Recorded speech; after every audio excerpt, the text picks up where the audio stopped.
It's October 30th, 1990, and another remarkable event is about to be uncovered by Arion, Rebecca, and Olly, the Retrospectors.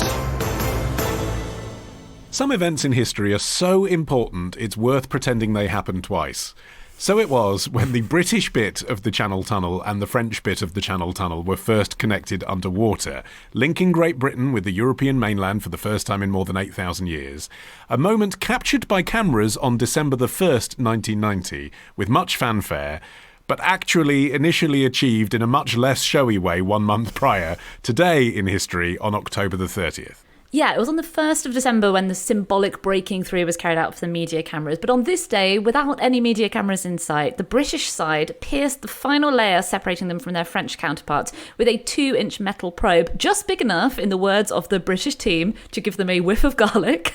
And the reason they were doing that was to check that the boring machines on either side were correctly aligned to complete the tunnel. The margin of error was something like 20 inches, considering that these gigantic boring machines had been moving towards one another underground for months and months, controlled by completely separate teams.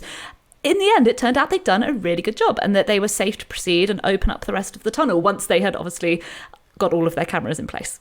So meanwhile, the ceremonial day saw 2 workers, one on the British side, Graham Fagg, and the other one on the French side, Philippe Cosette, who were chosen by lottery to be the first to shake hands through the opening. But apparently Cosette got Fagg's first name wrong, saying, "Welcome to France, Bob," as they shook hands, which is pretty much like just going, "Bienvenue, Pierre," without having properly researched who you're going to be like shaking hands with. And the best thing is they did like a catch-up article with these 2 guys who, by the way, their names, they were chosen at random, but their names seem to have been chosen to be the most stereotypical names of their nation ever. But it turns out that neither of them spoke the other's language. Well, again, representative. Yeah, exactly. Philippe Cosette was presumably practicing under his breath, and then he finally sticks his hand through the hole and says, "Welcome to France, Bob." Final construction took 4 more years after this. The Channel Tunnel didn't finally open for passenger service until May 1994, and this was Europe's largest construction project ever and had been controversial. And that comment that you mentioned, Rebecca, about the sniff of garlic sort of hints at some of the reasons why on this side of the channel it was not all enthusiasm from Brits who were nervous about spending so much money building a permanent connection with France. And actually the next day after this day was the day of the Sun's front page editorial, "Up Yours Delors," which concluded, quote, "It won't be long before the garlic breath Bastilles will be here in droves." And yeah, the background to this was when President Mitterrand had come to Folkestone to sign the treaty initiating the building of the Channel Tunnel, a small but nonetheless, a group of protesters had gathered round his car chanting, "Froggy, froggy, froggy, out, out, out." And there was this fear of rabies, which I remember I was a kid and it was a genuine thing that was in the news. It was things people would say around a dinner table was like, "We haven't had rabies here for decades because we've got a really tight grip on it," to the extent that Eurotunnel had to issue a leaflet explaining the safeguards that had been taken to make sure. Explaining that the French are not rabid. Well, no, that if a random fox stumbled into one of the 3 tunnels, that they were... It's not going to make it. Yeah, electrified grids and poison pellets and surveillance and the whole bit. Well, another very minor slap in the face between these 2 handshaking gentlemen was that Cosette had brought a present, which admittedly wasn't the world's greatest present. He'd dug up a piece of chalk from the French side of the tunnel and attached a red, white and blue ribbon to it, the colours of both England and France. It's nice in its symbolism. It's just not a wonderful thing that, it's not like a Rolex that you're going to stick on your wrist and be and live with forever. But Fagg hadn't actually brought any gift, in part because he hadn't been told that he was going to be the one who was doing this sort of symbolic breakthrough the next morning until the day before, when his boss said to him, "It's you." And he said, apparently, "You're bloody joking. I've got plans for tomorrow." and his boss just turned to him and he said, "I'm really sorry, but you're going to have to change them." And so Fagg, turning up with no gift at all, had nothing on him except his identification token, which is pretty much like a soldier's dog tags, a thing that you could identify a miner with if they were in an accident. So he ripped it off and gave it to Cosette, and that was what he had to give him. This is why the British Army and the Navy specialise in the pomp and circumstance that you see around royal events and stuff, because that's their bag. construction workers from a tunnel Yeah. are not people who are good at organising big lavish events. Nope. No, but the French were considerably better at it than the British, which is what the British workers noticed when the hole was finally big enough for the two teams to socialise. Fag said they had champagne, wine, food, and we only had tea, coffee and water, maybe a sandwich if you were lucky, and the French workers were allowed to smoke, which sounds like a horrifying prospect. Yeah. That was not allowed on the British side, which I think they got right. And they did at some point exchange formal gifts between the teams, even though Fag had forgotten to bring a gift for the initial handshake. The French gave the British champagne, which I think sounds like it would have been welcomed. It sounded like they were pretty champagne starved on the British side. And the Brits gave the French a soft toy of Paddington Bear. Again, Lovely. that's perfect.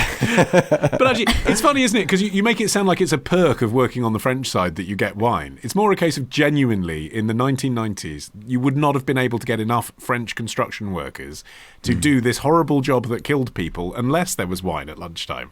Like, if you told them there wouldn't be wine, there wouldn't be enough of them. I mean, that was the reality of it. But they had pretty different working cultures as well. Notably, the French gave their boring machines women's names like Virginie and Brigitte, and the Brits preferred to stick with the names on the labels like Marine Service Tunnel Boring Machine. Actually, the British boring machine was biffed out of the way today in history. When the two bits met, its cutting head became entombed forever below the channel. And Yeah, they French turned one it poked sideways through. like a caterpillar and sort of like burrowed it into the wall, because how are you going to get it out? Well, going back a step, plans for at least the idea of the Chunnel go right back to the beginning of the 1800s, when there really was this idea that a link between the British Isles and the mainland of Europe would be useful. If, say, you were an emperor going about colonising Europe. Right. It's convenient. Yeah. So the very first plan was made by the French engineer Albert Mathieu Favier, and he called for a tunnel to be dug under the English Channel, which I can only imagine must have seemed like the most bonkers concept at the time. You know, like we have bridges, that would have seemed like the more sensible solution. And in fact, when they finally got round to building the channel in the 80s and 90s, there were various bridges proposed that eventually got nixed in favour of a channel tunnel. But also back then, in the 1800s, it would have been for horse-drawn carriages, of course, Right. not for trains. That's So right. you've got Yeah. the extra component of, like, would livestock go marching under the ocean for hours? Yeah.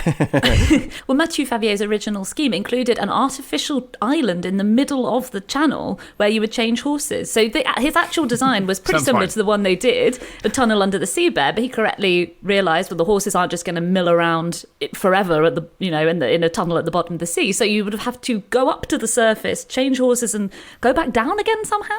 What? I mean, his idea was obviously quite fanciful, but by the middle of the 1800s, the technology was there, partly because we talked about it in the Tunnel Under the Thames episode, Mark Isambard Brunel's tunnelling shield that changed everything.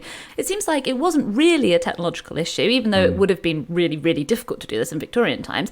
It was the fact that even though Britain and France had been at peace for a while by the Victorian era, when it came to building a physical link between the two countries, it's like psychologically, neither country was quite there yet. And in fact, even over this time, before the tunnelling proper got going, there had actually been early efforts to begin some sort of drilling. I presume in a sort of expeditionary way to determine soil types and whether it was going to be possible at all. But they had always fallen through. Partly it was like financial problems that would hold it up, but a lot of the time it was political discord. There was just this great fear, especially in Britain, of invasion, that they were like, if we open this up, it's kind of a hellmouth, and who knows what could come through it.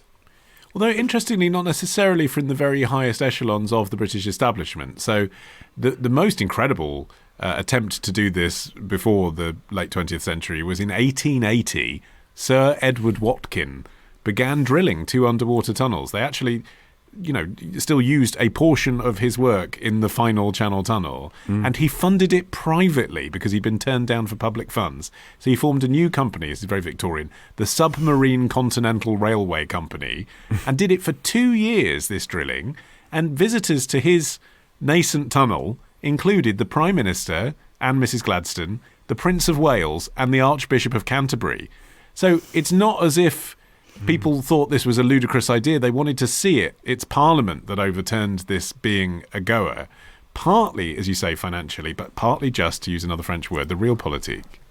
So Edward Watkin at one point suggested that in the event of a conflict, the entrance of the tunnel could be collapsed with a mine that was wired to a button somewhere, possibly even as far away as London. So, the idea was, let's build this tunnel. Yes, we'll have a link between the two nations, but just in case, we'll be able to detonate the whole thing and just explode it.